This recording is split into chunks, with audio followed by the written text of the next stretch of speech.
Welcome to my show. Thank you and welcome to you also to Shimla, to Himachal Pradesh. Thank you, sir. 40 साल पहले जब पटना के गांधी मैदान के Saint Xavier school में पढ़ते थे तो क्या सोचा था इस मुकाम तक पहुंचेंगे? नहीं, कभी इस तरीके से नहीं सोचा था और मेरी आदत भी अपने बारे में सोचने की कम रहती है। जो जिम्मेवारी मिलती थी या जिस तरीके का वातावरण मिलता था उसमें मैं ढल जाता था, तो इसलिए अपने बारे में कोई सोचा नहीं था। लेकिन कुछ परिस्थितियां ऐसी बनती चली गईं कि एक जीवन के प्रवाह में आगे चलते चलते राजनीतिक क्षेत्र में आ गया। फिर राजनीतिक क्षेत्र में कई जिम्मेवारियां निभाने का मौका मिला पार्टी के अंदर, और फिर ये भी जिम्मेवारी मुझे मिली और मेरा प्रयास रहता है कि मैं जो भी इसमें बेस्ट कर सकता हूँ करने का प्रयास करूँ। मैंने सुना कहीं कि माँ ने मना किया था पॉलिटिक्स में मत जाओ। हाँ, वो हर माँ चाहती है कि पॉलिटिक्स को लोग रिस्क टेकिंग देखते हैं, इसमें भविष्य है क्या है, और अच्छे शिक्षा दीक्षा देने के बाद माताओं को ये लगता ही है कि कोई वाइट कॉलर जॉब ढूंढे, कोई सिक्योर्ड जॉब में जाए, कुछ अच्छा कंट्रीब्यूट करे। इस तरीके का उनका मन ज़रूर था, लेकिन वो बहुत समझदार भी थी और बहुत उनके पढ़ाई में बहुत रुचि थी। तो जब हमने उनको कन्विंस किया तो उन्होंने कहा ठीक है, फिर आप जा सकते हैं आपको। और हमारे पिताजी इस तरीके से थे कि वो हमेशा आर्ग्यूमेंट्स को वजन देते थे और तर्क को सुन करके वो हमेशा गो हेड कहते थे। तो जीवन में बहुत से काम मैंने किए जिसमें उनका हमेशा हमको सपोर्ट मिला। स्पोर्ट्स के क्षेत्र में भी देखें, अब कोई अपने पिता कभी भी किसी को गंगा क्रॉस करने की इजाज़त नहीं देता होगा, लेकिन उन्होंने अपने सामने ही मुझे कहा कि जाओ, कर सकते हो तो करो। अच्छा। हाँ, और मैंने तो क्रॉस किया? हाँ, मैं पटना में मैंने 6 बार गंगा क्रॉस की, 6 टाइम्स। तो और वो दूरबीन से मुझे देखते रहते थे। अच्छा। क्योंकि गंगा का पार्ट बहुत बड़ा है, तो वहाँ पर तो वो दूरबीन से देखते रहते थे, बाइनोकुलर्स से। लेकिन हमारी माताजी बहुत घबराती थी कि क्या कर दिया आपने, लेकिन इसे नहीं, ठीक है, जा रहे हैं।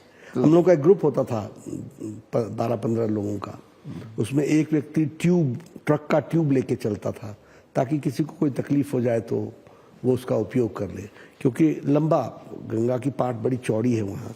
मतलब बहुत ढंग से आप कर रहे हैं और स्ट्रीम में अपने आप को ठीक से लेकर के चलें तो 45 मिनट्स में हम कर पाते हैं, लेकिन अक्सर स्ट्रीम में लोग बह जाते हैं और स्ट्रीम ले जाती है, बहुत करंट बहुत है, पता नहीं चलता।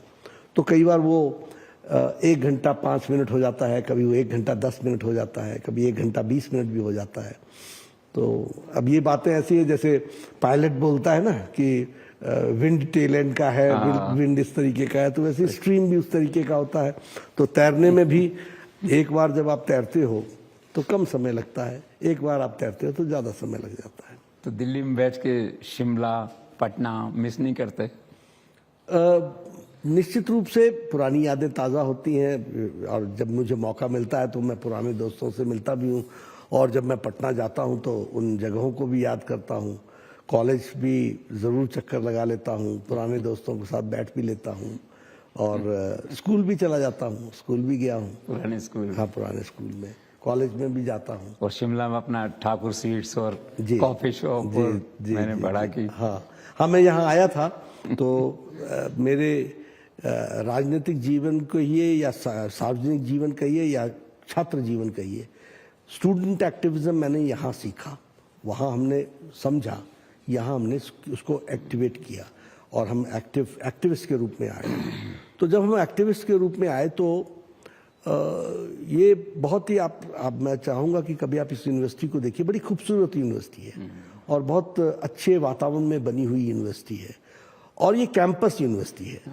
तो यहाँ एक परिवार के रूप में लोग रहते हैं, कोई 4-5 हज़ार लोगों का आना जाना होता रहता है और वो परिवार के तरह रहते हैं।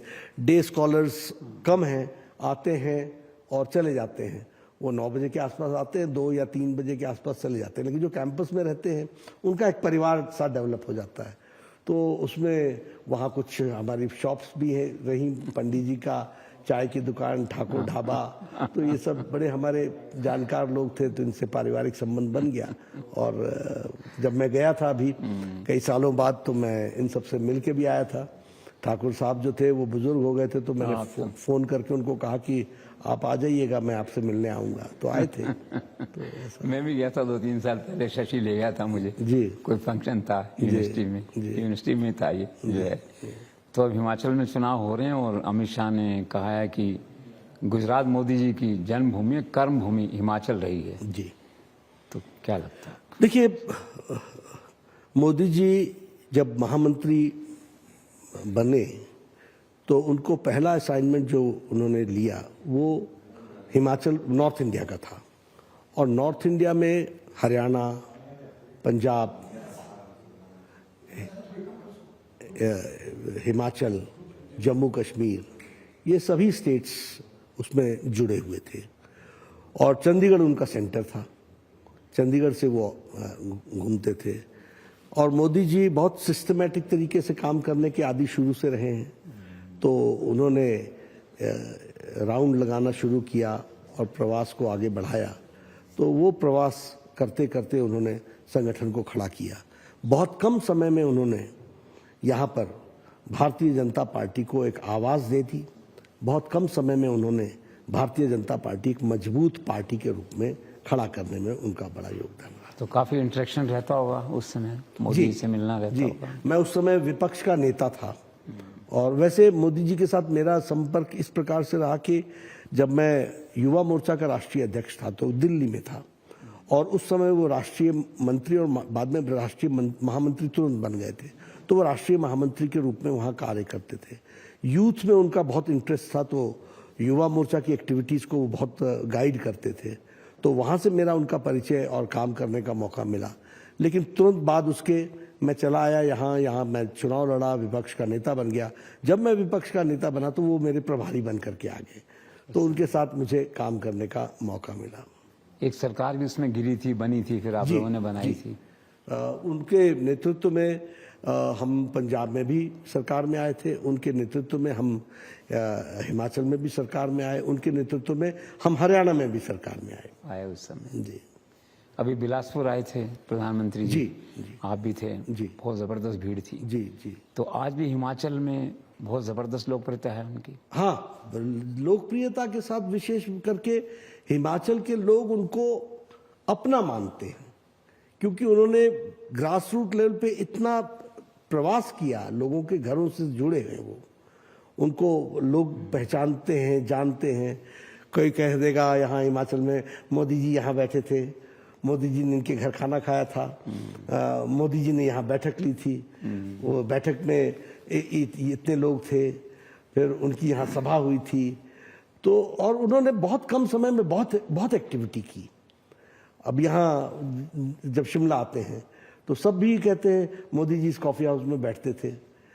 यहाँ जर्नलिस्टों के साथ वो राजनीतिक तापमान नापते थे और उनके साथ इंटरेक्शन करते थे। तो पत्रकार भी उस समय के उनको जानते हैं और मोदी जी भी उनको जानते हैं और उनके साथ इंटरेक्ट करते रहे।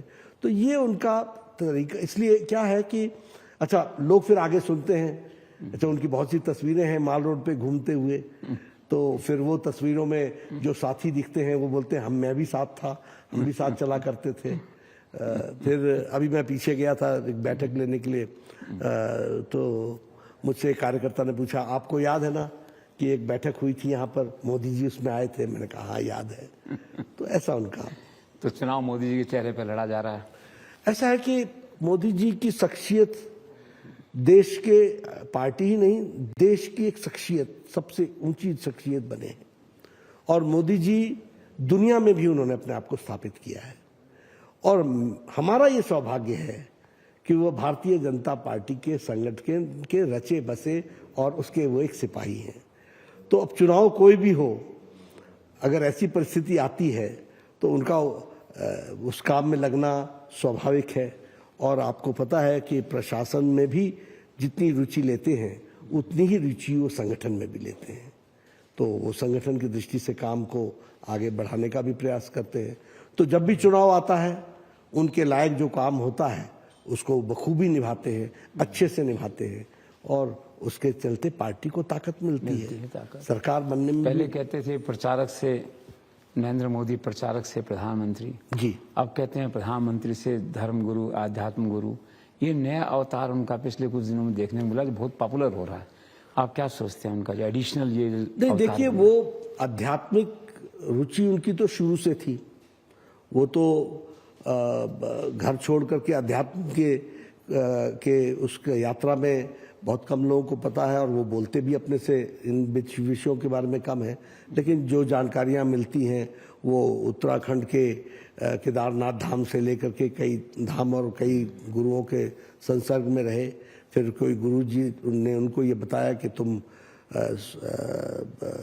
संन्यास लेने के लिए नहीं हो, बल्कि तुम समाज को परिवर्तन करने के लिए अपने आप को लगाओ और समाज में काम करो, और वही तुम्हारे लिए तपस्या है। ऐसा करके उन्होंने कहा था। तो वो वापस आकर के उन्होंने वो बाद में प्रचारक बन गए, और प्रचारक बन करके उन्होंने काम किया। फिर उनको राजनीतिक क्षेत्र मिला, फिर उन्होंने राजनीतिक क्षेत्र में काम को आगे बढ़ाया, और तीव्र गति से वो बढ़ाते चले गए। उसको वो तीव्र गति से आगे ले गए उस राजनीतिक दृष्टि से। जहाँ तक इसलिए अध्यात्मवाद तो उनमें बसा हुआ है। आज जब वो प्रधानमंत्री प्रधान सेवक के रूप में काम कर रहे हैं, तो निश्चित रूप से जो हमारी जिसको हम कहते हैं सांस्कृतिक राष्ट्रवाद, उस सांस्कृतिक राष्ट्रवाद के पक्ष को भी वो मजबूती से रखने का प्रयास करते हैं।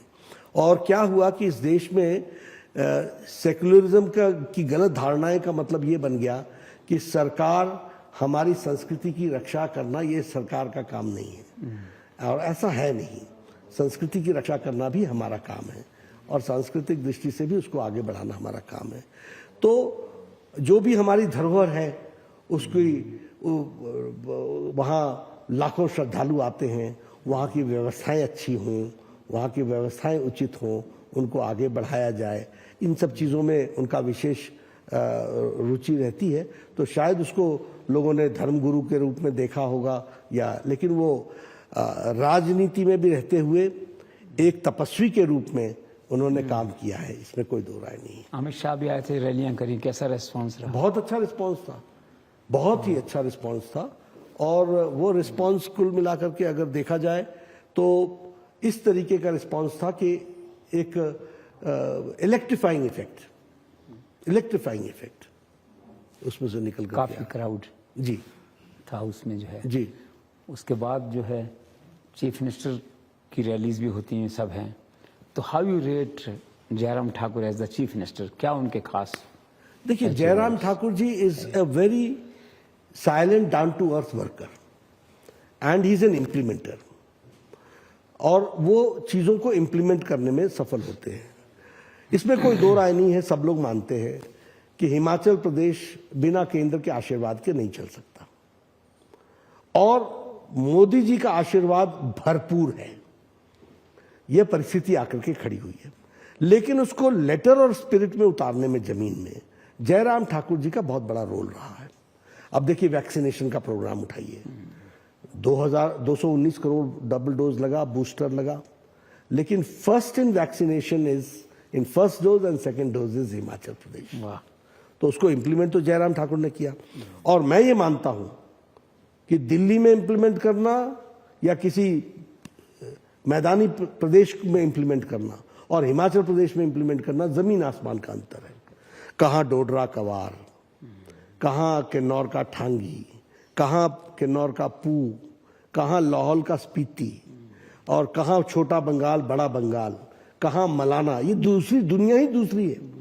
और यहाँ पर वैक्सीन को एक पर्टिकुलर टेम्परेचर में ले जाकर के एक नहीं दो वैक्सीन लगाना, ये काम में हिमाचल प्रदेश जयराम जी ने नंबर 1 पर ला करके खड़ा किया है। तो ये है उनकी साइलेंट वर्किंग, एंड ये है उनका डूअर इमेज। और हिमाचल प्रदेश के लोग जो हैं वो इसको हमेशा इस तरीके से मानते हैं कि जो लोग शांति से काम करते हैं, कोई द्वेषपूर्ण तरीके से काम नहीं करते हैं, कोई राजनीति नहीं करते हैं, उनको लोग पसंद करते हैं। राइट। एक और यंग अपकमिंग लीडर हैं आपके, अनुराग ठाकुर जी। अनुराग ठाकुर जी अच्छे हैं, नौजवान हैं, उनको जिम्मेवारी, बहुत महत्वपूर्ण जिम्मेवारी मिली है, उस जिम्मेवारी को वो पूरा कर रहे हैं। चुनाव में? हाँ, चुनाव में भी, वैसे भी जो INB मिनिस्टर हैं तो बखूबी वो अपनी जिम्मेवारी को निभा रहे हैं। और INB मिनिस्टर तो 24/7/365 होता है, क्योंकि खबर तो रुकती नहीं है, खबर तो चलती रहती है, तो उनको भी काम करना पड़ता है और वो उस तरीके से काम कर रहे हैं। साथ में स्पोर्ट्स मिनिस्टर भी हैं, तो इसलिए स्पोर्ट्स की भी एक्टिविटी है। तो उनके पास काम बहुत है और ये एक उनको छोटी उम्र में जिम्मेवारी मिली है। ये संभव इसलिए हुआ है कि हमारी पार्टी सरकार में मोदी जी के नेतृत्व में है, तो ये संभव हो पाया है और वो अपने जिम्मेवारियों को बखूबी निभाते हैं और निभा रहे हैं, चुनाव में भी निभा रहे हैं। कर रहे हैं। तो जयराम ठाकुर, अनुराग ठाकुर, तो किस ठाकुर की ताजपोशी कर रहे हैं? यहाँ जयराम ठाकुर जी ही के ही नेतृत्व में चुनाव होगा और हो रहा है, और जयराम ठाकुर को ही, लेकिन इसको जो अमली जामा पहनाया जाता है संसदीय बोर्ड, वो संसदीय बोर्ड करता है। लेकिन हाँ, हम उनको ही नेता मान करके प्रदेश में हम चल रहे हैं। तो क्या सरकार बनाने जा रहे हैं फिर से? हाँ, हम सरकार बनाएंगे। उसका दो तीन कारण हैं। एक, मोदी जी ने जो प्रेम हिमाचल को दिखाया है। दूसरा, जो वर्क कल्चर उन्होंने गवर्नमेंट्स में इंट्रोड्यूस किया है। तीसरा, जो उन्होंने हिमाचल प्रदेश को मेन स्ट्रीमिंग की है। तो हिमाचल की जनता आतुर है उनको सपोर्ट करने के लिए, और एक साइलेंट वर्कर के रूप में जयराम ने उसको धरती पर उतारा है। तो मुझे दिख रहा है और उत्साह दिख रहा है मुझे। आज मैं गया था जगदीश जी रोडू। बीजेपी इस तरह की रैली कभी आशा ही नहीं लगा सकती थी। अच्छा। हाँ, जो आज मैंने वहां पर, कितना क्राउड था? मेरे ख्याल से 12,000 प्लस। अच्छा। और मैं 2 घंटे लेट था, 1 घंटे लेट था। वो रैली कहाँ है? प्रियंका की कोई रैली हुई कहते हैं, मैंने सुना कोई 8-10 हजार आदमी थे। मुझे नहीं मालूम, लेकिन हमारी रैली में बहुत उत्साह है। हमारी मतलब मेरी नहीं, भारतीय जनता पार्टी की हर रैली में बहुत उत्साह देखने को मिलता है। क्राउड इज रिस्पॉन्सिव और वो हमसे आगे बढ़कर के काम में जुटी हुई है। तो मुझे लगता है कि हम कंफर्टेबल रहेंगे। तो क्या लगता है सीटें? ब्रॉड आइडिया, पिछली बार 44 थे। देखिए, अभी सीटों के बारे में मैं तुरंत आकलन नहीं कर पाऊंगा, 2-3 दिन मुझे चाहिए होंगे, लेकिन हम कंफर्टेबल हैं। कंफर्टेबल है। हमारे एक हैं डॉक्टर कुमार गणेश, ज्योतिष आकलन करते हैं चुनाव में। उन्होंने किया 45-21, 45 बीजेपी और 21 कांग्रेस और 2 अन्य। तो फिर अन्य का मतलब है कि आप और पराया तो कोई है ही नहीं। फिर आप पार्टी की बात चली थी पहले कहीं? नहीं, आप पार्टी नहीं आ पाएगी। आप पार्टी को तो यहाँ जमानतें जब्त होंगी। 67 सीट्स लड़ रहे हैं, 67 पे जमानत जब्त होंगी।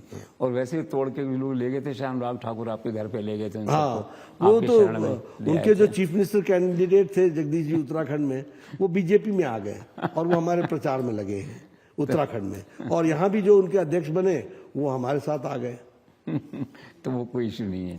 तो मेन मुद्दा क्या है जिसमें जा रहे हैं? मोदी जी का चेहरा और सरकार के काम, यही या कुछ? बिल्कुल, विकास और स्टेबिलिटी और यहाँ के लोगों का एम्पावरमेंट होना, उनको अच्छा स्थान मिलना।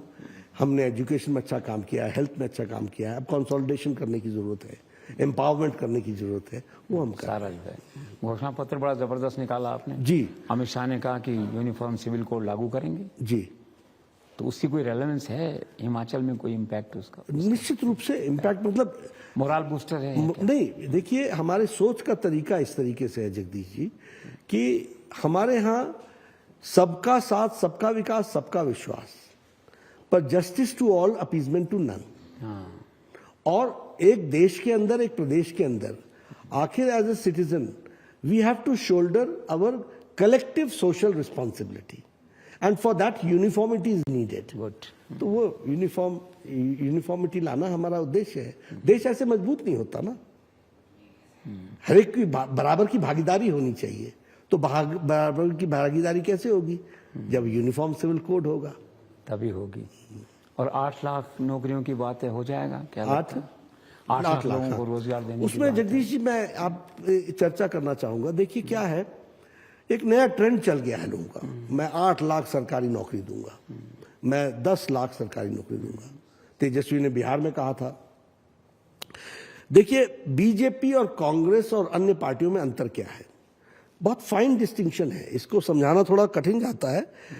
हमने कहा हम 8 लाख रोजगार के अवसर देंगे, अच्छा, ओके। उन्होंने कहा हम इतने लाख नौकरियां देंगे। रेवड़ियों में फर्क है इसमें। इसमें फर्क है। हम लोगों को एम्पावर करेंगे विच विल गिव अपॉर्चुनिटीज। जैसे मैं आपको उदाहरण देता हूं, उन्होंने कहा कि हम इतने लाख नौकरियां देंगे। मैं सबको थक गया हूं बोलते बोलते, ये पढ़े लिखे कैसे प्रशासक रहे हैं मेरे समझ में नहीं आता। मैं कई बार बोलता हूं, मैंने सबको बोला कि आजाद भारत में एक मुझे कैबिनेट का नोट दिखा दो जिस कैबिनेट के नोट में ये लिखा हुआ हो कि हम इतने हजार नौकरियां देंगे। आजाद भारत में कोई सरकार मुझे दिखा दे। ऐसी नौकरी मिलती नहीं है, कोई दे ही नहीं सकता। आफ्टर ऑल नौकरी कहां दोगे, किसको दोगे, कैसे दोगे, ये चीजें आपको कैबिनेट के नोट में स्पेसिफाई करनी पड़ती हैं। एडमिनिस्ट्रेशन है, ये कोई दुकान तो है नहीं कि उठा करके कुछ चीज आप इतना दे दोगे, गोडाउन में पड़ा हुआ आप उठा करके दे दोगे। मैं इस पर बड़ा सीरियस डिस्कशन चाहता हूं और ये बड़ा सीरियस विषय है। नोट कैसे बनता है? That Himachal Pradesh has been provided a bulk drug park which will be established in Unna. The cabinet decides that will be placed at Unna. The state government has to provide so many acres of land. In that land, so many clusters will be developed. And an investment of 2,000 crores will come, which will provide an employment of 3 to say 1.5 lakh direct employment, and it will provide 1.5 lakh indirect employment. तो हम कह रहे हैं कि हम job की opportunities दे रहे हैं। There's a difference. This is difference. ये है गहराई का विषय। इन्होंने बेरोजगारों को मूर्ख बनाने के, गुमराह करने के सिवा और किया क्या है? You are right. तो ना इनसे कोई आशा करता है, न इनको कोई समझ में आता है। आशा नहीं करता, आशा भी नहीं करता इनसे। ये तो बोल दिया इन्होंने, तो गपोड़ संख है, जो भी गप मारनी है मार देंगे, उसमें क्या लगा हुआ इनको, इनसे कोई आशा नहीं। हाँ, आप देखिए हमारा मैनिफेस्टो उठा के देखिए आप। We will provide cycles to girl child 8 से, and we will provide scooty to poor families who are pursuing higher education. The beneficiaries will be to the tune of 8 lakhs. And the amount incurred will be 500 crores. तो हमने due diligence करके किया है ना। 500 करोड़ कहां से लाएंगे इसका इंतजाम किया है ना। हमें मालूम है ना कि 500 करोड़ एक ही दिन में नहीं लग जाएगा, 5 साल लगेंगे। तो इसमें इंस्टॉलमेंट में हम करेंगे, तो हम इसकी व्यवस्था करेंगे। तो हमारे सारी मैनिफेस्टो का आप देखेंगे तो हमने उसको ड्यू डिलिजेंस के साथ कहा है। इसलिए अब होता क्या है, राजनीति में लोग फास्ट फूड की तरह ये चटमंगनी पट ब्या अभी चढ़ाया और अभी मिल जाए, ऐसा होता नहीं है। आज क्या हुआ है कि हिमाचल की जनता जानती है कि बीजेपी का manifesto is a credible manifesto. अगर वो कुछ कहते हैं तो करके देंगे, जो नहीं कहते हैं वो भी करके दिया है उन्होंने। लेकिन कांग्रेस पार्टी कुछ देती है तो लिखने वाले ने पढ़ा नहीं है, पढ़ने वाले ने लिखा नहीं है। अच्छा, तभी आपने कहा कांग्रेस पार्टी खुद के मैनिफेस्टो को लागू नहीं करती है। ये बैकग्राउंड है। हाँ, उनको जगदीश जी वो खुद ही, आप देखिएगा उनके भाषणों में मैनिफेस्टो का कोई भी पॉइंट नहीं आता। क्यों नहीं आता? क्योंकि वो एक जिसको कहते हैं ना, सीरियस नहीं, सीरियस तो है ही नहीं, लेकिन एक इवेंट है, उसको करना है, पार्टी को निकालना है, मैनिफेस्टो निकाल दो भाई, ये भी डाल दो, वो भी डाल दो, वो भी डाल दो, देना तो है नहीं। अच्छा, ये आपने अच्छा किया, 12,000 करोड़ का डोमेस्टिक टूरिज्म की बात है कि रोड्स बन जाएंगी सारी, तो बिल्कुल टूरिज्म होगा जी। और 5 मेडिकल कॉलेज भी ला रहे हैं जी, उसके लिए भी हमने जिले भी तय किए और हम ही हैं। जगदीश जी, मुझे सौभाग्य मिला, मैं अपने आप को बड़ा खुश नसीब समझता हूं कि हिमाचल प्रदेश में एक कॉलेज होता था, Indira Gandhi medical college Shimla, right. उसके बाद मुझे यहाँ का स्वास्थ्य मंत्री बनने का मौका मिला। मैंने टांडा मेडिकल कॉलेज बनाया और उस समय की नॉर्थ इंडिया की सबसे प्लान्ड हॉस्पिटल बिल्डिंग बनाने का मुझे सौभाग्य मिला। बड़ी खुशी होती है मुझे। मैंने टांडा मेडिकल कॉलेज बनाया। ईश्वर ने, पार्टी ने, मोदी जी का आशीर्वाद मिला। मैं देश का स्वास्थ्य मंत्री। तो फिर हिमाचल के लिए क्या किया? उस समय हमने यहाँ कैंसर सेंटर शिमला में, सुपर स्पेशलिटी ब्लॉक चमियाना में 250 करोड़ का, 270 करोड़ का, जिसमें 7 सुपर स्पेशलिटीज हमने बनाई। एक कैंसर सेंटर शिमला को दिया, एक मंडी को कैंसर सेंटर दिया, एक टांडा को कैंसर सेंटर दिया। फिर उसके बाद एक मेडिकल कॉलेज हमने सिरमौर में खोला, एक मेडिकल कॉलेज हमने मंडी में खोला, एक मेडिकल कॉलेज हमने हमीरपुर में खोला, एक मेडिकल कॉलेज हमने चंबा में खोला। अब बच गए हैं, कुल्लू बच गया है। ऊना को हमने सैटेलाइट सेंटर दिया, पीजीआई का सैटेलाइट सेंटर। पीजीआई में एक प्रथा है कि जब वो चंडीगढ़ बना था तो उस समय शेयर डिस्ट्रीब्यूशन हुआ था, तो उसमें पंजाब को भी कुछ देंगे, तो पीजीआई का एक्सटेंडेड पार्ट एक पंजाब में फिरोजपुर में गया, एक सैटेलाइट सेंटर। तो एक सैटेलाइट सेंटर ऊना को मिला, तो हमने ऊना को सैटेलाइट सेंटर दिया। और मोदी जी का आशीर्वाद मिला, मैं स्वास्थ्य मंत्री था, उन्होंने हिमाचल प्रदेश को एक all India institute of medical sciences दिया, वो बिलासपुर में बना। बिलासपुर में। तो और वो एक तरीके से विकास का तीर्थ है। ये कब तक बन जाएगा बिलासपुर? बन गया, समर्पित हो गया। अच्छा, उस दिन जो लोकार्पण था, उस दिन लोकार्पण था। 5 साल पहले मोदी जी अष्टमी के दिन उसका शिलान्यास करने आए थे, और 5 साल बाद विजयदशमी के दिन उसका उद्घाटन करने आए। और इस 5 साल में 2 साल कोरोना में भी गया। In spite of that I took at least 15 to 20 review meetings. इसीलिए मैं कहता हूं ना, इन कांग्रेस को एडमिनिस्ट्रेशन का ए नहीं मालूम, ये तो ऐसे ही चले चलो चलो चलो चलाते रहे, इनको बारीकियों का पता ही नहीं है। तो अपन ने वुमेन एम्पावरमेंट के लिए एक अलग से मैनिफेस्टो बनाया, वुमेन के लिए। जी जी। देखिए, हिमाचल हमारी आबादी का आधा हिस्सा विमेन है, और विमेन बहुत समय से इग्नोर्ड रही हैं। मोदी जी ने उनको बहुत एम्पावर किया। प्रधानमंत्री आवास योजना विमेन एम्पावरमेंट है, सौभाग्य योजना विमेन एम्पावरमेंट है, इज्जत घर विमेन एम्पावरमेंट है। डायरेक्ट देखिए, dignity of life, they lived for 70 years without dignity of life, and the number was more than 12 crores। 130 crore के देश में 12 करोड़ परिवार बिना बाथरूम के रहता हो, और किसी को भी इसकी तकलीफ नहीं हुई हो। मोदी जी ने प्रधानमंत्री आवास योजना में इनको दिया। हिमाचल प्रदेश में ये संख्या 1,90,000 है, यानी रीचिंग 2 लाख, यानी 2 लाख परिवार, 2 लाख बच्चे मैदानों में जाते थे, खुले में जाते थे। महिलाएं, ये डिग्निटी का सवाल था। हमने यहाँ देखा है महिलाएं, मैं तो जगदीश जी आपसे, मैं बहुत छोटी छोटी बातों से चीजों को पकड़ता हूँ। ग्रास रूट पे हो ना, इसलिए मैं किसी भी गांव में जाता था, 60 साल से ऊपर की उम्र के लोग जो थे, कोई ना कोई गांव में मुझे अपाहिज लेडी मिल जाती थी। किसी की टांग टूटी हुई, किसी की रीढ़ की हड्डी टूटी हुई। मैं पूछता था, ये कैसे टूट गई? ये लकड़ी काटने गई थी, पेड़ पर चढ़ी, गिर गई, फिसल गई, नीचे गिर गई, इसकी रीढ़ की हड्डी टूट गई। किसी न किसी गांव में कोई ना कोई मिल जाता था। आज मोदी जी ने और जयराम जी ने, मोदी जी ने उज्ज्वला योजना दे दी, और इन्होंने हिम गृहिणी सुविधा योजना दे दी। No family is without gas connection. तो 3 फ्री सिलेंडर की बात वो भी हमने कर दी है जी, 3 फ्री सिलेंडर दे दिया गरीब लोगों को।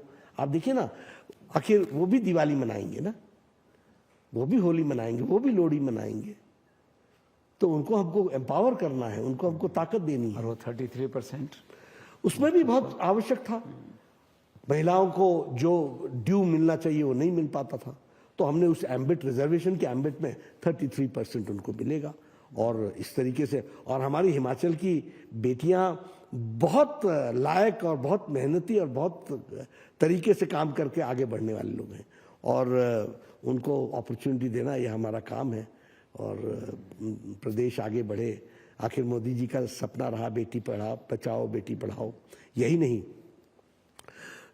स्वास्थ्य मंत्री होते हुए ये जो प्रधानमंत्री मातृत्व सुरक्षा योजना मोदी जी का कॉन्सेप्ट था, हर 9वें महीने में all conceived women will have a free medical checkup. 9th of every month. They will get all inoculations, their blood pressure, diabetes, everything will be checked every month. When the delivery time will come, the ASHA worker will be responsible to take her to the institution. Free transportation will be given. वहां उसकी delivery होगी, any complication takes place government will bear the expenses, और free उसको घर छोड़ना और साथ में 6,000 रुपए देना, ये हम लोगों ने तय किया। हिमाचल सरकार बढ़ चढ़ करके अब उनके बच्चे के लालन पालन के लिए 25,000 रुपए दे एक्स्ट्रा अबव 6,000, जैसे किसानों के लिए 3,000 हम दे एक्स्ट्रा रहे कर रहे हैं। हैं। तो ये एम्पावरमेंट हम कर रहे हैं उनको।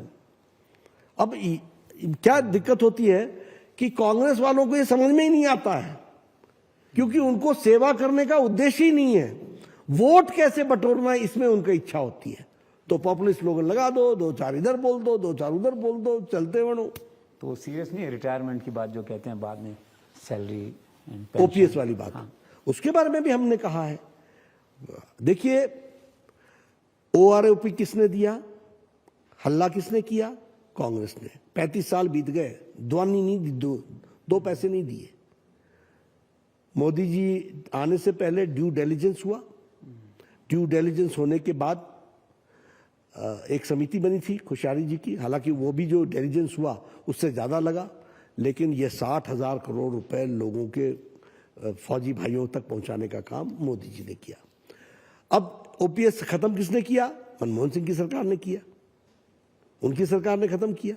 अब उसको अब इनको तो ना उस समय पढ़े लिखे थे, ना आज पढ़ लिख रहे हैं।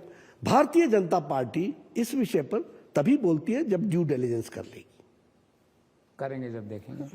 अभी तो राजस्थान में किया था अशोक गहलोत ने, फिर गुजरात में कर रहे हैं। देना नहीं उन्होंने। आप जगदीश जी राजस्थान की बात कर रहे हैं, शायद उन्होंने 5 लाख नौकरियों की बात कही थी, सरकारी नौकरी 18,000 दी है। शायद उन्होंने 25,000-2500 रुपए पर मंथ एम्प्लॉयमेंट के लिए दिया था। वो युवा बेचारे बेरोजगार घूम रहे हैं, उनको फिर उन्होंने शायद 1,500 रुपए एम्पावरमेंट के लिए महिलाओं के लिए कहा था। तो जब देना ही नहीं है तो जवानी जमा खर्चा जिन्ना बोलना बोल लो। अच्छा, एक यहाँ जो वैसे apparently your party is winning, लेकिन जो गुटबाजी की बात चलती है, जो रिबेल हो गए हैं काफी, कुछ नुकसान कर पाएंगे या कैसे? देखिए, हमारे यहाँ क्या होता है, हम कोशिश करते हैं सबको मनाएं। एक तो इनका खड़ा होना यही बताता है कि हवा भारतीय जनता पार्टी की है, इसलिए आकांक्षा हुई, आशा हुई, हम मनाने का प्रयास किया। लेकिन क्या होता है, यहाँ हिमाचल प्रदेश में वोटर बड़ा सजग है। वो वोट अपना कभी भी राजनीतिक दल को देता है, और जब चुनाव उठता है तो फिर स्पष्ट हो जाता है कि हवा किसकी है और पार्टी कौन आ रही है। तो वोटर जब ये समझ लेता है तो वो कभी भी इस तरीके से जाहिर नहीं होता। हाँ, चर्चा लोग चलाते रहते हैं, वो रिबेल खड़ा हो गया और रिबेल खड़ा हो गया, 4 दिन बाद 5 दिन बाद वो भी बैठ जाते हैं, उनके समर्थक भी वापस आ जाते हैं, फिर वो भी लगे रहते हैं कि हमको भी बुला लो यार, अब हम भी लग जाएंगे। तो ऐसा हो जाता है। तो गुटबाजी ऐसे लोग कहते हैं, नड्डा गुट, धूमल गुट, जयराम गुट। देखिए, सबसे पहली बात तो जगदीश जी की नड्डा गुट तो नहीं है, क्योंकि मेरे स्वभाव में ही ग्रुपिज्म है नहीं। और मैंने किसी को भी जिंदगी में ना मेरे कहा है कि मेरे पोस्टर लगाओ, ना मैंने कभी कहा कि मेरे नारे लगाओ, ना मैंने कभी कहा कि मेरी वॉल राइटिंग करो। मैं कभी भी इन कामों में लोगों को उपयोग करना, ये मेरी आदत नहीं है, इसलिए ये गुट का तो सवाल ही नहीं है। अब जब आपने दूसरे नाम लिए, वो गुट नहीं है, यहाँ गुट नहीं है। मतों का अंतर होता है कई बार, उनको हम लोग बैठ करके चर्चा करते हैं और चर्चा करके हम उसको सेटल कर देते हैं। अभी हमारे यहाँ इतने टिकटें जो हम लोगों की मिली, कोई कह सकता है, कोई ये नहीं कह सकता है कि यह टिकट मेरी मर्जी के खिलाफ हुई है। नहीं, ऐसा नहीं कह सकता। क्यों नहीं कह सकता है? इसलिए कि सबसे कंसेंट लेकर के किया गया है। सही। तो इसलिए अगर ग्रुपिज्म होता तो आप क्या कहते, ये इतने टिकट इसको दे दिए, इतने टिकट इसको दे दिए, ऐसा कोई नहीं कह सकता। सारे टिकट पार्टी ने दिए और किसी के कहने पर नहीं दिए, सबके कहने पर दिए। तो it is a very due diligence. तो ग्रुपिज्म का नतीजे कहां से आते हैं? नतीजे यहां से आते हैं कि वो अच्छा, प्रतिभा जी को 4 टिकट मिल गए, ये प्रतिभा जी की आदमी है, फलाने जी को 2-3 उसने ले लिए, 5-6 इसने ले लिए।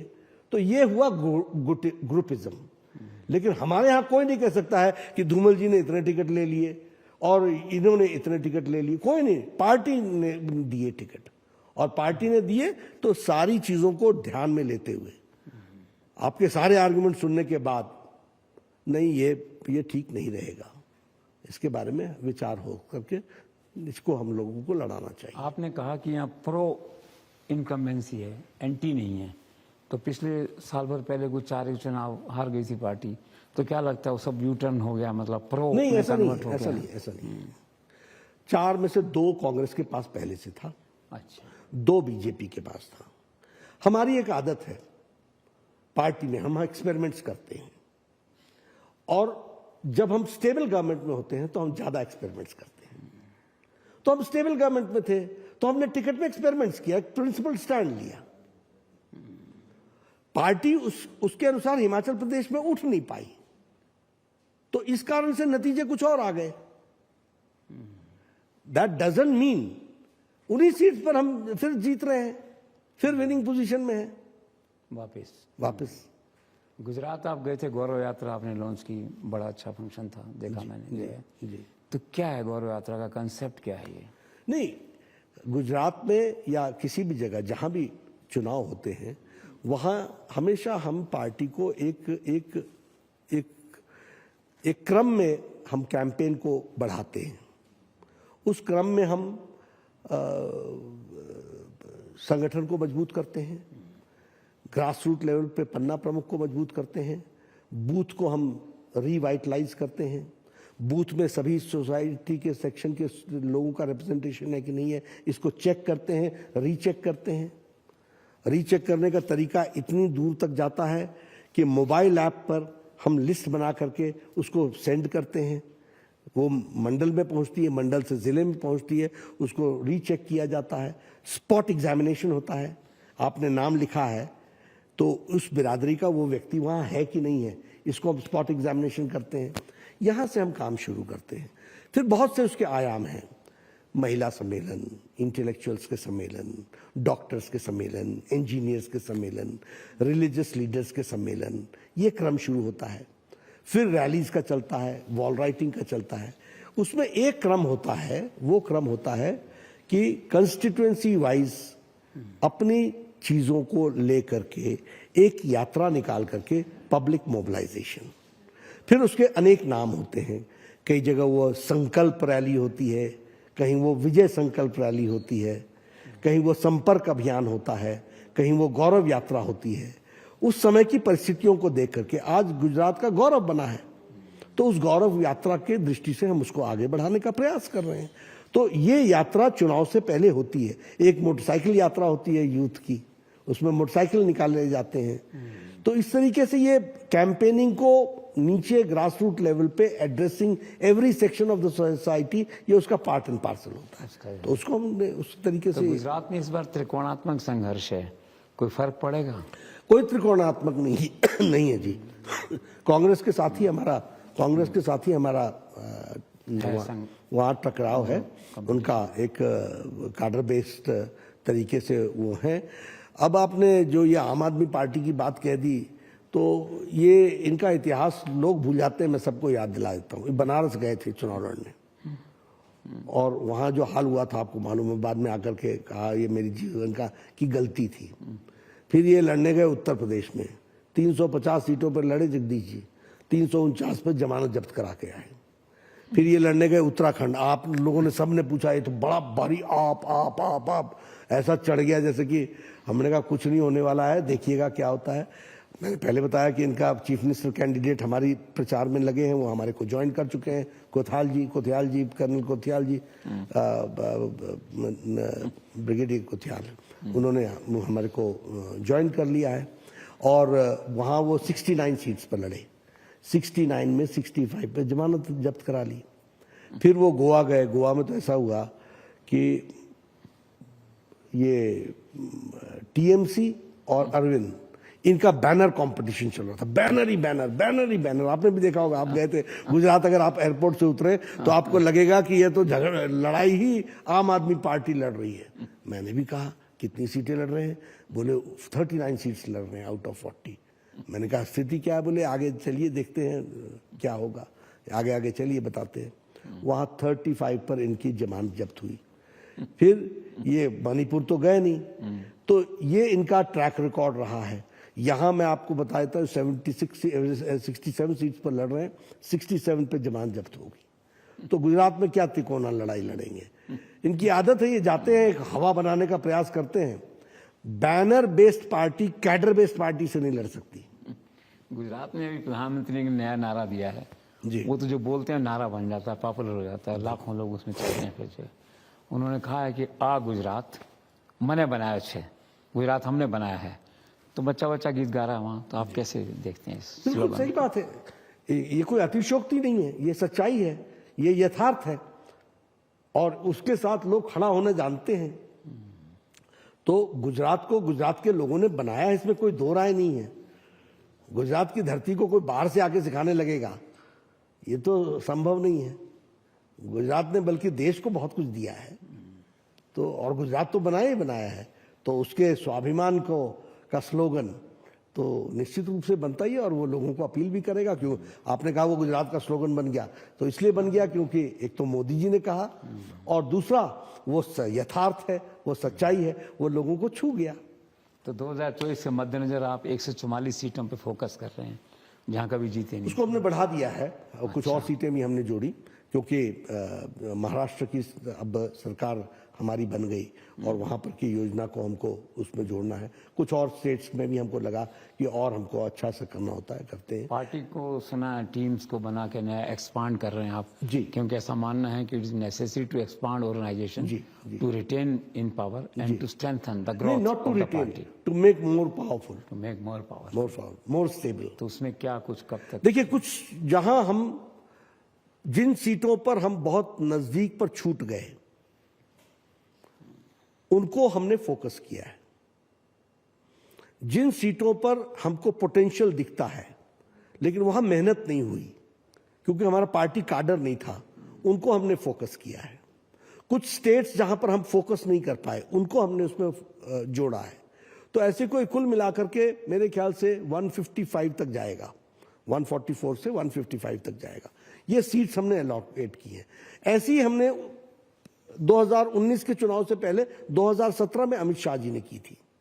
ये शुरू उन्होंने किया था, हम उसको फॉलो करते हुए आगे बढ़ रहे हैं। मैं उस समय स्वास्थ्य मंत्री था और मेरे को वेस्ट बंगाल की, नॉर्थ बंगाल की 6 सीटें दी गई थी और मैं खुशी के साथ ये कह सकता हूं कि 6 की 6 सीटें भारतीय जनता पार्टी ने जीती, तो जीत ली। तो ये जो आप एक्सपांड कर रहे हैं, मैन पावर बढ़ा रहे हैं जी, वर्कर्स को बढ़ा रहे हैं, टीम बढ़ा रहे हैं जी। अभी तक ये ब्रॉडली काम आरएसएस के लेवल पे होता था, तो ये दोनों साथ साथ चलेंगे बढ़ाने के एक्सपांशन? नहीं, वो अपना काम कर रहे हैं, उनका सांस्कृतिक राष्ट्रवाद की तरफ वो बढ़ते हैं और उस काम को करते हैं। हम राजनीतिक दल हैं, हम चुनाव लड़ने के लिए ओरिएंटेशन ही दोनों का डिफरेंट है। आइडियोलॉजिकली एक हो सकता है लेकिन ओरिएंटेशन अलग अलग है, तो हम अपने ओरिएंटेशन में लोगों को बढ़ा रहे हैं। बस एक आखिरी सवाल ये कि अभी पार्टी मैनिफेस्टो आपने जिस दिन लॉन्च किया तो स्वर्गीय अरुण जेटली का आपने 6 बार जिक्र किया।